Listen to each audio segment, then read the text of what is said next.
So mobile data is probably the big story from our point of view. Obviously, the mobile industry is quite mature now. The voice revenues have slowed fairly dramatically, so operators around the world, including here in Latin America and the Caribbean, are focusing much more strongly on the data revenues.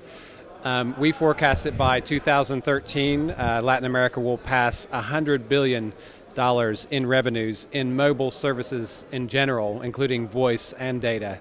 But data is really the driver of that growth. The data revenues are going up, the growth is going up, and the voice growth is going down. So in 2013, data will be about 20% of the total mobile revenues in the region, and that's going to jump to 25% by 2015. And today, this year, it's more like 10 or 15%. So data, the mobile market really is becoming the mobile data market. It's a great point. I mean, SMS is the mobile data application. It always has been, and it still is. And our forecasts are actually, through 2015, it's still going to be the top mobile data segment. It's just so massive and so well entrenched and so popular.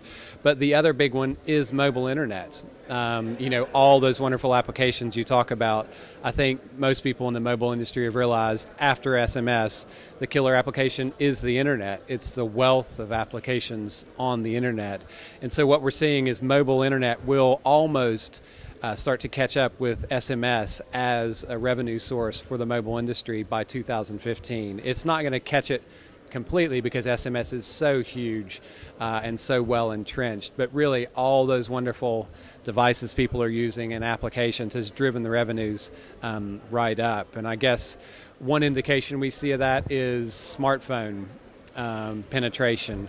Smartphone penetration is going to go from just over 10%, 10 to actually more like 13% in Latin America at the end of this year, at the end of 2010, to more over 33%, over a third of the market by 2015. And obviously, when people have those nicer devices, as you know, whether it be an Android device, an Apple device, or even a BlackBerry, which is very popular here, particularly in the Caribbean, the data services, the data applications get better, the usage goes up, the revenues go up, and thus why the mobile internet is really going to be it's going to be sort of two big pillars within a few years, SMS and the mobile internet. And I don't know if you're interested in some of the others, but things like mobile banking, mobile payments, all those are interesting areas that operators are working hard on, but they're very small markets at the moment. They will grow over time, but they're not going to be at the sort of level of SMS and mobile internet for quite a few years. I mean, it's a great point. Basically, Apple reinvented that game, and everyone else still is catching up to a degree. I mean, it really depends on the operator. You have some operators who are determined to be strong application providers, and a lot of operators have launched application stores. I'm sure you're also aware of the operators teaming together to try and basically compete with these global device manufacturers who have quite a lot of scale across countries.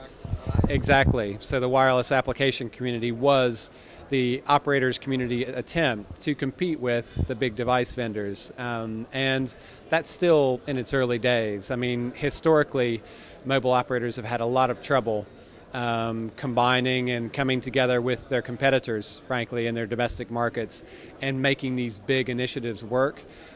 We think this one will struggle as well, but certainly what it has done is forced operators to try and decide, to not try, but to decide if they want to be application and content players or if they really kind of yield to the internet players in that area and more try to become smart pipes where they get a percentage of the revenues, but they don't sort of control necessarily the application store themselves. So there's really, it runs the gamut from people doing it themselves, some people such as operators in different markets getting into content, some of the Japanese operators doing that.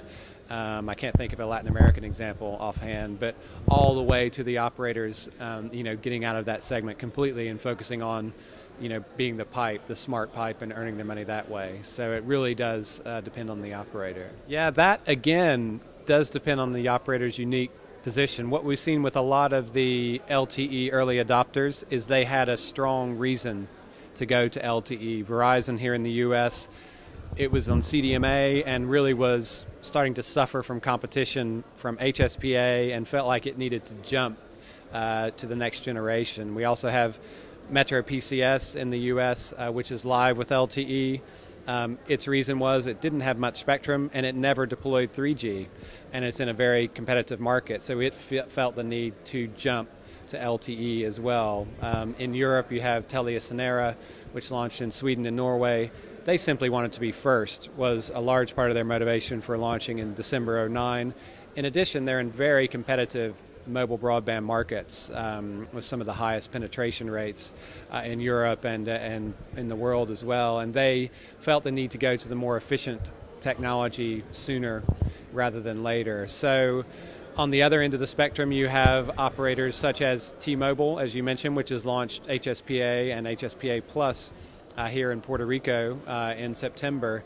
And to them, they have the spectrum. They've only recently deployed 3G, so they're going to stretch 3G as long as they can before deploying a whole new network. So for an operator such as T-Mobile, HSPA Plus makes more sense, whether it's the Puerto Rican launch in September or the mainland U.S. launch earlier this year in March was their initial launch. So it really, again, depends on the operator. I would say what we saw in the previous generation, if we can remember way back when, was we all argued about whether it was going to be Edge or 3G, and it turns out it's both. You know, some people will do one first and the other first, but you end up doing both to get a fairly, single level quality of service, so you don't, have this cliff you jump off of from, from then wideband CDMA to GPRS, or today's equivalent would be from LTE, to HSPA or wideband CDMA. So we'll see them both, but the particular timings will depend on the operator and their